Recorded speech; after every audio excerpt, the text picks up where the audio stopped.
زما پرونه بل ورځ پېښور کې بیانو یو ملګری راغی ماته ویل مولانا صاحب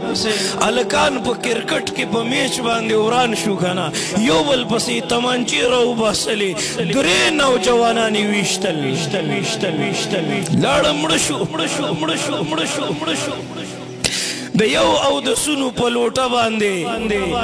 دوه کسان مړه شو ښه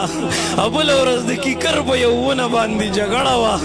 او په هغې ونه باندې مړي وشو ښه ونه په ځای باندې ولاړه ده څوک جیل ته لاړو او څوک قبر ته لاړو که نه ای پښتونه ای مسلمانه ته به تر کمې د غفلت په خوب ودی را بیدار شه کاش چې دا غیرت تا په ختم نبوت استعمال کړی وی کاش چې دا غیرت تا د مدرسې په دفاع کې استعمال کړی وی د قرآن په دفاع کې د استعمال کړی وی په جهاد کې د استعمال کړی وی په ناموس صحابه د قربان کړی وی د خور او لور په عفت او پاک دامنۍ د قربان کړی وی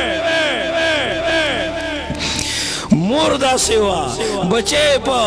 قافلې سره ولېږو 40 اشرفۍ ورته په کمیس کې وګنډلې بچیه دروغ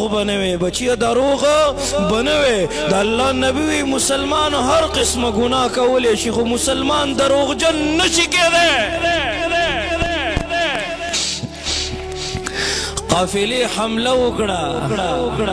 ټول مالی لوټ کو که نه دا ماشوم یو ډډې ته ولاړو وی تا سره څه شته دی ورته وی او وی څه دي در سره وی 40 اشرفۍ دي را سره وی کم دي وی دا د مور راله په دې کمیس پسې غوټه کړي دي چې هغه غل د دغه اشرفۍ وشمارلې مقه 40 وی حیران و خپل سردار لی بوته وی دا ماشوم د سره 40 اشرفۍ دي او راته وویل چې را سره دي یعنی رښتیا یې وویل که نه هغه سردار په جړا شو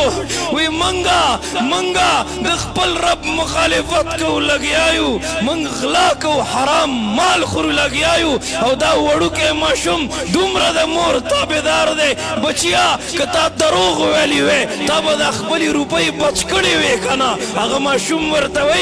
ماشوم ورته وی ما ته زما مور ویلي دي که هر قسمه نقصان مخې ته راځي خو بچیه دروغ به نه وی